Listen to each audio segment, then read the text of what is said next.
Oke ya, bismillahirrahmanirrahim. Ketemu lagi dengan saya Ibu Desi ya. Nah, kali ini kita akan membahas tentang SIG. SIG itu Sistem Informasi Geografis ya.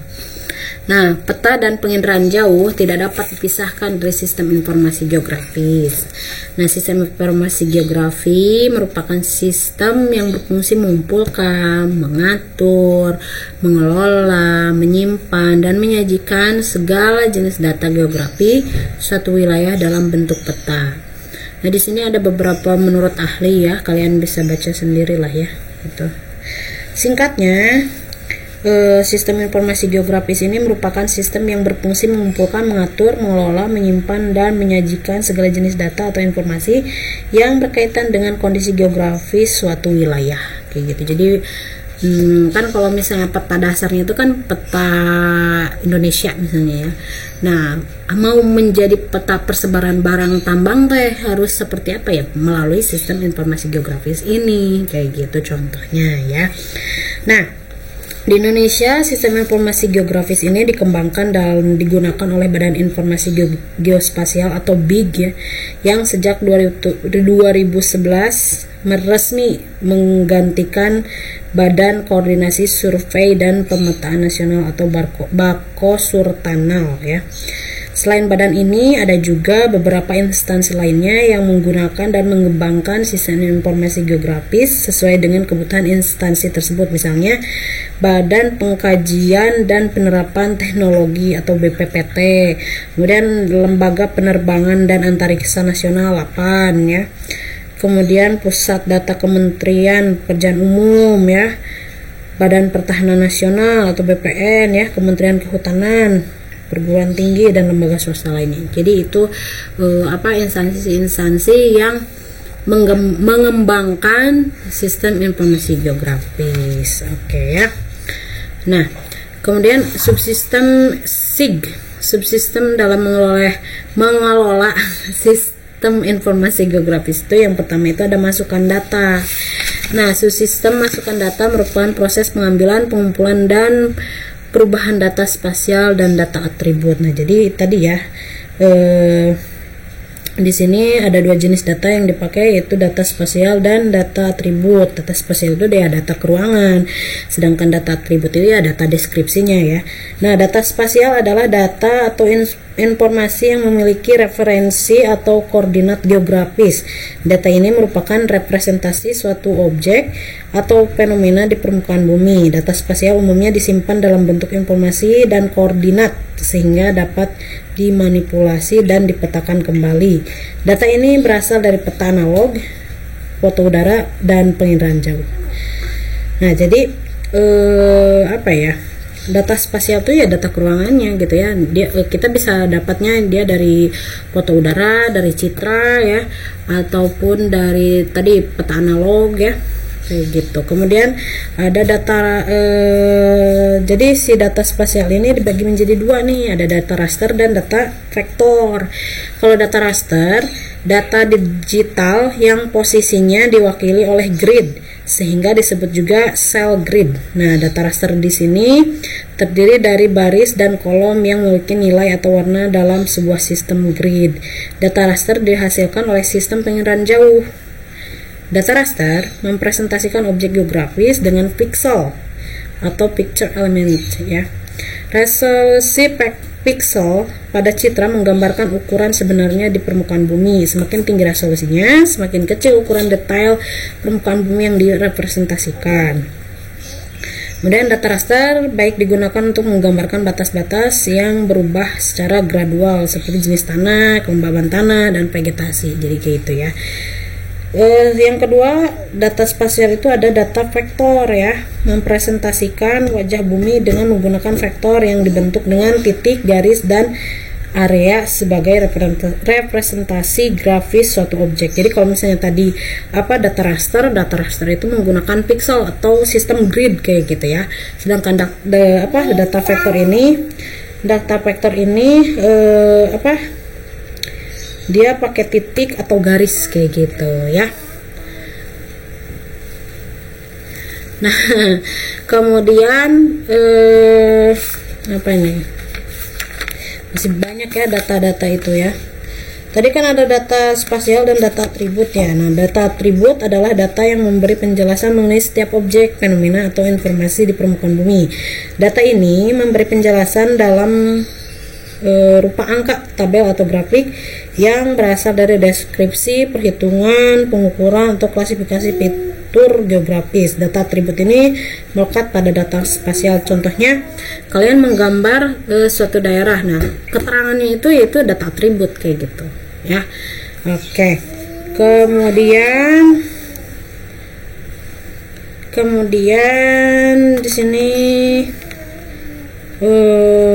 jadi 4 nih data atribut itu diklasifikasikannya.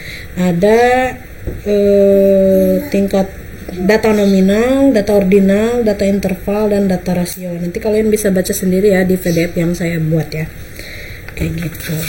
Terus ada apa nih?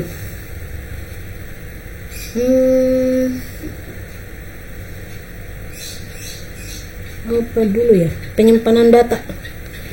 Nah, penyimpanan dan pengambilan data itu ya mengolah data, baik data spasial maupun atribut, dalam satu sistem yang mudah untuk dimengerti ya. Jadi penyimpanan datanya tuh harus terstruktur gitu ya, harus dalam satu file khusus gitu, jangan tercecer kayak gitu.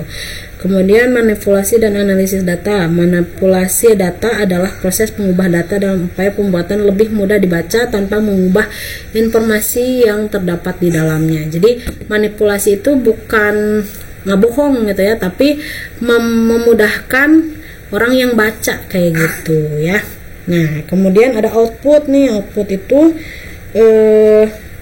prosedur informasi dari sistem informasi geografis disajikan dalam bentuk yang sesuai ya. Misalnya mau bentuk apa nih, JPEG atau apa gitu ya. Nah, subsistem penyajian data atau output ini memungkinkan adanya tampilan grafis, biasanya tampilan dalam bentuk peta dan laporan tabular untuk mewakili informasi yang diperoleh ya, kayak gitu. Jadi penyajian datanya juga katanya di sini ada dalam 3 bentuk. Yang pertama hasil cetakan ya, di kertas, di print out ya. Kemudian film fotografi atau bahan jenis lainnya. Kemudian ada soft copy atau data digital ya. Oke. Kemudian komponen informasi geografis itu ada perangkat keras komputer ya. Di sini ada harus ada monitor komputer, CPU, kemudian ada plotter, ada scanner, ada GPS ya. Apalagi ya? Banyak ya. Kalau plotter itu seperti GPS gitu ya. Scanner tahu kan ya, scanner. Monitor tahu ya, CPU tahu, printer tahu kayak gitu. Kemudian ada perangkat lunak ya. Di sini perangkat lunak atau aplikasinya ada ArcGIS, AirMapper. AirMapper ini untuk penginderaan jauh. Kalau ArcGIS ini untuk lebih luas lagi gitu ya penggunaannya. Kemudian ada Global Mapper, ada MapInfo dan lain sebagainya, banyak gitu ya aplikasi-aplikasi tentang pembuatan pemetaan kayak gitu. Kemudian yang terakhir itu ada manusia atau brandware ya. Ya ada brandware. Jadi manusia yang menggunakannya pun yang tadi seperti yang di penginderaan jauh saya sudah jelaskan bahwa yang menggunakannya itu harus ahli gitu ya, harus ngerti gitu ya. Kalau orang awam yang menggunakan itu pasti nggak mudeng gitu ya, apa sih ini gitu. Nah, jadi harus ngerti dulu kayak gitu. Oke, pemanfaatan dan penerapan sistem informasi geografis ini banyak ya manfaatnya, bisa dipakai dalam bidang apa saja. Yang pertama itu dalam bidang sumber daya alam. Di sini SIG mempunyai peranan untuk menginventarisasi, manajemen, dan kesesuaian lahan untuk pertanian, perkebunan, kehutanan, perencanaan tata guna lahan, dan menganalisis daerah persebaran tambang. Iya, jadi kalau misalnya kita mau nanam kopi nih, sesuai nggak nih dengan daerah Banjaran ini gitu kan, dia punya ciri khas kan, setiap tanaman itu punya ciri khas masing-masing ya. Jadi harus tumbuhnya di daerah seperti apa gitu supaya maksimal. Kemudian yang kedua itu ada bidang perencanaan ruang ya. dapat digunakan untuk perencanaan permukiman penduduk, perencanaan tata ruang wilayah, perencanaan kota, kemudian perencanaan lokasi dan relokasi industri, pasca dan menganalisis daerah rawan bencana. Kemudian yang selanjutnya ada bidang kependudukan ya. SIG berperan dalam penyusunan data pokok, penyediaan informasi kependudukan, sosial, ekonomi, serta sistem informasi untuk pemilihan umum. Misalnya persebaran penduduk yang padat itu seperti apa sih, nanti dianalisis. Kemudian kalau misalnya ini ya lagi musim musim kampanye tuh kan, nah nanti dianalisisnya pakai sistem informasi geografis bisa itu ya. Kalau kalian mau misalnya mau jadi presiden gitu ya, itu pakai sistem informasi geografis bisa ya dianalisisnya, supaya kampanyenya itu bisa ngena gitu ya, dan warga memilih kalian kayak gitu ya. Kemudian di bidang pendidikan sistem informasi geografis berguna untuk menentukan lokasi pendidikan, sistem informasi informasi pendidikan, alat bantu pemahaman dan pembelajaran untuk masalah-masalah geografi bagi siswa gitu. Jadi bidang pendidikan nih, misalnya di Banjaran itu ada berapa sekolah sih kayak gitu. Terus misalnya lokasinya berdekatan tidak, sesuai tidak, ataupun harusnya seperti apa sih gitu ya, jarak berapa, radius berapa kilometer, harus ada berapa sekolah kayak gitu. Nah itu supaya ya pendidikannya merata kayak gitu. Nah kemudian yang terakhir ada bidang militer. SIG berguna dalam penyediaan data spasial untuk analisis rute-rute perjalanan logistik dan peralatan perang. Jadi kalau SIG ya sangat bermanfaat sekali ya untuk bidang militer, karena untuk menyusun strategi dan lain sebagainya kan butuh peta nih ya, butuh peta. Nah itu pakai sistem informasi geografis ini. Oke. Sampai sini dulu, kita ulangan minggu depan, oke?